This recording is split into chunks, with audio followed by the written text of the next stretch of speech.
Hey everybody, welcome to this short video together with Thomas Gloger from Germany, and we will try to make some small interviews about apitherapy and what it is.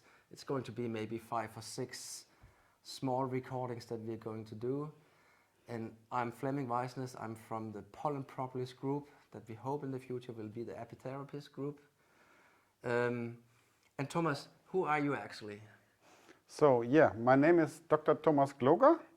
I'm a chemist and I'm a beekeeper and I'm loving apitherapy. So what is apitherapy? Apitherapy is it's the knowledge around using bee products for health. So you can take it more for precaution, so to improve your health in total. And in some cases, you can also use it if it's, let's say, it's too late, you have an illness and you're using them to help your getting healthy again. So and that goes from, there are loads of products, but I will mention the main 6 so you count them. So it's propolis, it's bee venom, oh, we forgot the honey. So honey is the most important, of course. So we have royal jelly, we have apilanil, we have hive air, so 5. You forgot pollen. And pollen and perga. So just to sum up, I mean, apitherapy is kind of alternative treatment with all the products that we have within the bee colony. Tell me a little bit about the story. When did all this start? Who invented the apitherapy? Yeah, as a chemist, I wouldn't even say it's alternative. Okay. Because there is, we're using, for example, propolis, and it's more or less like a chemical. And the more we're using, the more it works. And it's from trees. It's resin, but it's it's like a real medicine. Or also, bee venom is also can be used as a real medicine. So the alternativeness is it's a little bit arbitrary. So you can use it in normal medicine. So tell me, when did this apitherapy interest start in your life? So yeah, when did you discover it? Oh, that was normal beekeeper knows 3 bee products: honey, honey, honey. Exactly. So that's and that was with me. So, but I'm a chemist, so I read already in the textbooks. There was the last page, and there was half a page, so very small, about propolis. And I said, interesting. And then, but when I asked people, you cannot talk about that. Luckily, in our beekeeping Imkerverein, there was a couple of elderly guys, and they had they sold propolis, they made propolis, so they already told about their experiences. So and then I started going to the sources, something which is today at the web, just read the headline and to know everything what's about. And I'm more somebody goes to the sources. So I go to the publications. You see the big databases of the US Senate, where you can see all the worldwide scientific literature. So you can give in propolis and you find, I think, 6,000. Yeah, exactly. Documentations. You give in bee venom, you find 13,000 or maybe already 14,000. So I was thinking, it's not something nothing. There is really something behind. And when we started, then also the honey research with honey in wounds started. So Peter Molan in New Zealand started, and they said, this wounds, that's something bad. And then I really got to his web page and saw the publication. Say, my God, this guy is really great. It's from A to B. It's really scientifically documented that it is working and under which condition it's working. So that was my access. And then, of course, we had one of the important things was that my wife said she did massages and said that's not all.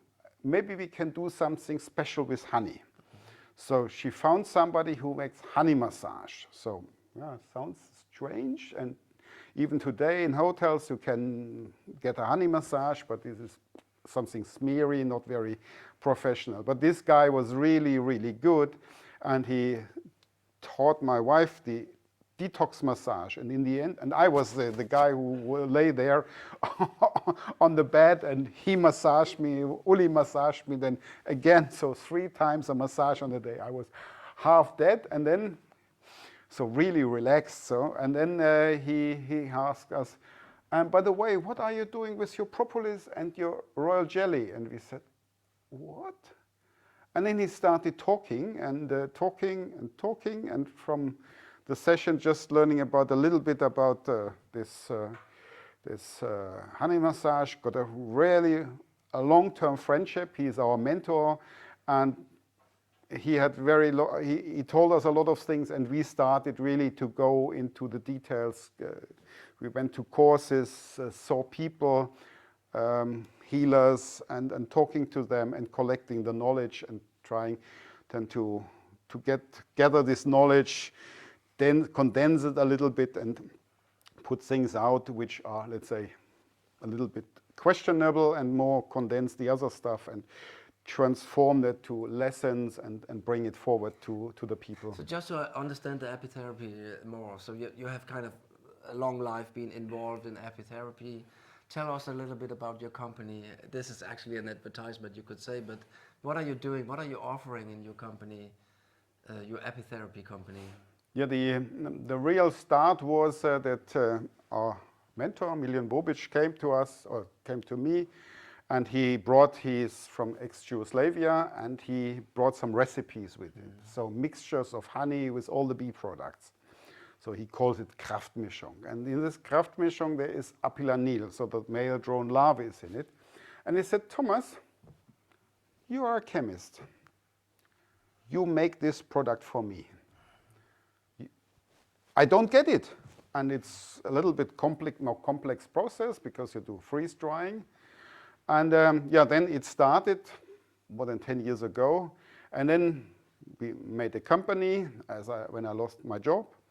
And we started to do also capsules. We do cosmetics. I'm a safety assessor under cosmetic directive. We do freeze drying other stuff. We do trainings, and core thing is the bee venom therapy trainings, but also other apitherapy trainings. I wrote a book, and there's more to come because we're learning every day. So that's the nice thing, that we're not sitting on a treasury, but we getting always people come to us and say, hey, you did this and this, or you asked me, I ask you this, and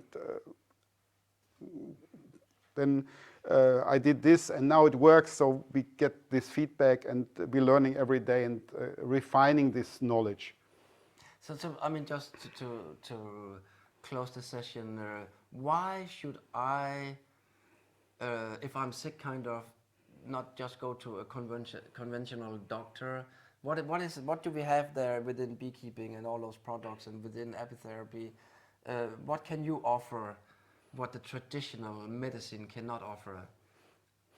I think we are not so far away from the traditional medicine, or from normal medicine. So our friend in Canada, Ed, says, if you have your hive, you have your pharmacy in your backyard. So first of all, you have to understand that your bees produce a lot of very, very powerful products which you or your family can use.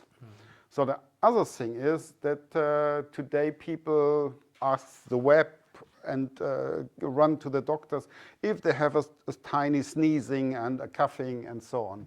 So the main thing is in all this, let's say, alternative medicine, or even in the normal medicine, is you have to take care for yourself, your responsibility for you have to understand that it's your life, it's your health and your quality of life. And your responsibility. And it's your responsibility, so you can influence this. So that means that you have, for example, when you are ill, you write something down, say always, if eat something like that, or you find it out after some time. If you eat something special, you have whatever, some kind of headache or whatever. And even with this knowledge, when you go to a conventional doctor, he is much more precise on that, what he's doing, than when you say, help me, I have headache. So you get a normal prescription. And in apitherapy, it's even more, so you go into that and see, okay, propolis helped me this time. Or when I was weak, I took royal jelly, or no, royal jelly doesn't work for me. So, and then you can fine tune this over the time. And we learned a lot of things with our kids. So I always tell my wife, if you had known this before, we had saved a lot of sleepless nights from our kids, because you know, there is a point of illness you can do yourself, and this is all with apitherapy, or a lot of it is with apitherapy. And then there is a gray zone where you think, I go better to the doctor. And of course, then there's a black zone when you have the ambulances coming and picking you up. But you have this gray zone, and you can put this gray zone up with your own knowledge and your own feeling. And so that has, first of all, nothing to do with apitherapy. So today, of course, if we cut with a knife and it's really, really bad wound, we know we don't have to call an ambulance. We don't have to run to the doctors. We just put honey on it. So then after 1 or 2 days, you think, my God, that doesn't look fine. We can still go to the doctors. So, which would normally also good for the doctors, because the doctors today are filled with people, with things which are tiny things, negligible. And when you come there and you're really ill, you are about to have a cancer. The doctor says, it's again one of these having a headache because he has drunken a little bit too much with the other beekeepers. Okay, Thomas, thanks a lot. I mean, you could keep talking about this subject. We want to make those sessions very short. I just want to tell everybody that since we started our pollen propolis group in Denmark, Thomas and his wife Uli, they have been following us very closely and turned up in Denmark and supported us in kind of spreading the message on, we have to say in Denmark at the beginning, for the importance of propolis and the importance of pollen, but we also hope that we can move forward. Thank you everybody for listening.